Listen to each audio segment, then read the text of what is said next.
our review of Remnant from the Ashes. Honestly, it's gonna be the most scuffed review I think I've ever given. Yeah, it's been over a This year is the since we. longest I've ever taken to complete a game. We took like a year break from this shit. It was a grind, and it's definitely feeling the test of time. When it comes to the multiplayer, there's so many quality of life updates it needs.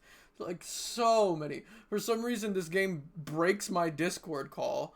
We played it on nightmare difficulty. We went in completely blind, played it on nightmare difficulty because we both love Dark Souls games, and this had heavy Dark Souls vibes to it, and so it was a great time. Don't get me wrong. A lot of the boss fights were amazing. Some were absolutely miserable grinds where it wasn't really difficult, as it just took a really long time, which was really annoying.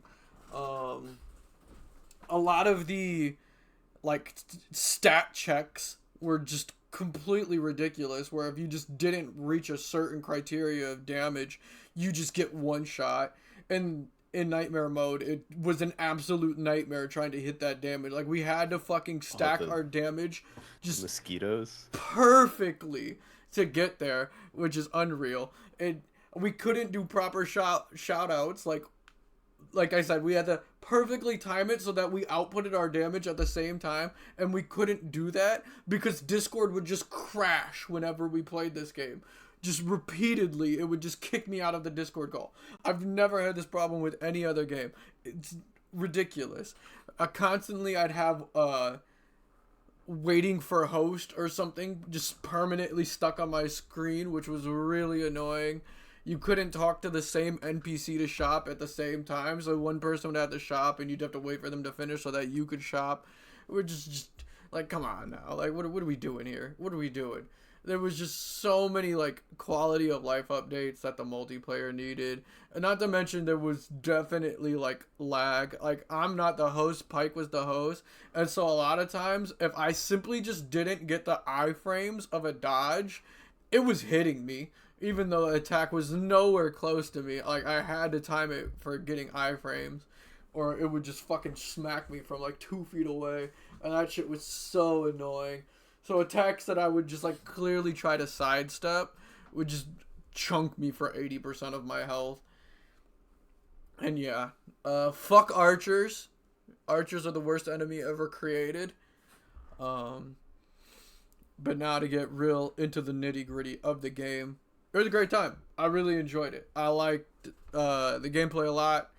Trying to integrate fucking the weapon mods with your melees, with your whatever loadout you chose to go with, and then you can upgrade it from there. It was a good ass time, and a lot of the boss fights are really fucking good, and I genuinely enjoyed them.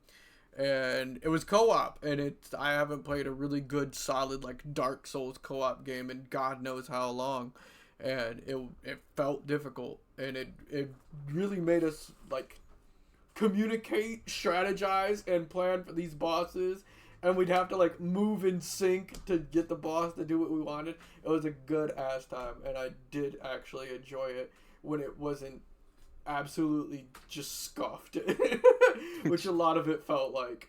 So when the game worked, it worked really well, and I enjoyed it. Story wise, I could not tell you a single fucking thing about this game. The story was completely just I mean, to didn't be matter. fair, we skipped over stuff and pretended we were looking for a Ford truck instead of the character. Yeah, like we were actually just like exterminators as far as I know. Like, no matter what region we entered, we were there to kill everything that lived and breathed. And that was it. Like, that was our only reason to continue pushing forward, was to find somewhere else to just absolutely just exterminate the planet. And we just kept doing that everywhere we went. And so, as far as I know, that was our job. We were Thanos, and the world was afraid of us. Um, so yeah, story, nothing to seek there. Gameplay was really good, and difficulty, at least on nightmare mode, felt really fucking good. So as a player, I will give Remnant from the Ashes co-op nightmare difficulty I'd give it a 7. Like, it could have been better if the co-op was working properly, and some of the bosses were really fucking annoying, but it did have its enjoyable moments. If you're looking for a good co-op game to play with your friend and you're both some sweaty gamers, I couldn't recommend a better one until we play Remnant 2 here soon. But as a streamer, I'd say it's a solid 7, maybe even an 8, because you don't have to deal with a lot of the negative drawbacks of like one-sided lag and stupid menus. But it is nice to watch someone absolutely struggle to fight that boss and then finally overcome it after an hour of grinding and absolutely getting wrecked. Is a good time. And so a lot of people that came by that had already played through the game gave us a lot of helpful tips and tricks, and they were all good people. And so, for the most part, Were they all? there was for the most part. There was one. There was one. Pyke, how would you rate Remnant? I mean, it felt, gameplay wise, it had that, like you said, sometimes there was a little bit like input lag or stuff like that. Mm-hmm.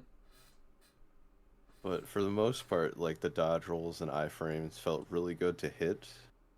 Or even like when you weren't rolling, there's the like crouch back and dodge, like tap. Mm-hmm. That one felt really satisfying to dodge something with. Because you just phase through the object. I will say I don't like the consumables in the game. Fair.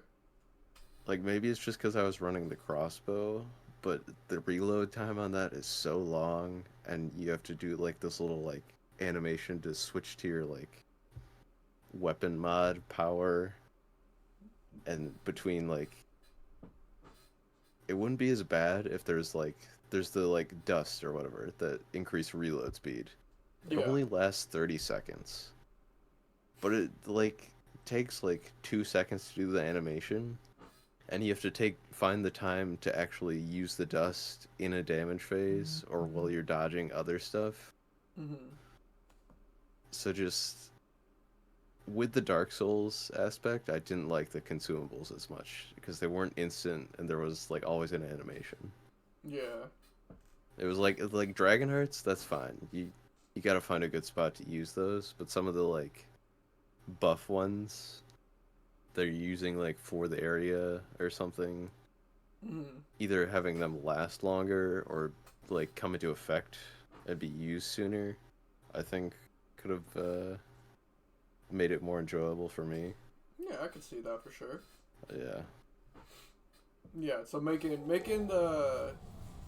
consumables like basically how you just like crush a rock and it's instant and you get the Yeah. effect.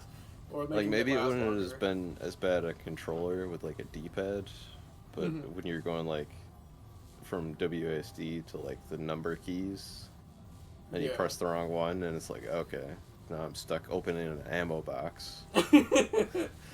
Right. Yeah, I can definitely see that. Like, I can understand that. Like you said, the Dragonheart makes sense because it's like the most important consumable. It's that heal. Like that one should take a while. You gotta find a good opening to use, and then bosses can play around not giving you that opening. Ammo box, I can see taking a while because you're literally refreshing your entire ammo. But the rest of them should be like that.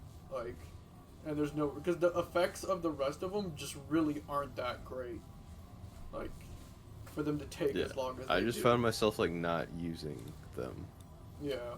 Like the frenzy dust, like fire rate by 15%, reload speed by 20%. Yeah. Exactly. It only lasts 30 seconds. Like Yeah. if you're not like you have to time that really well with a damage phase. Like that might be an entire damage phase. But the Mhm. time it takes to like remember to do that and doing it is like you might as well have just been shooting in that time. Exactly.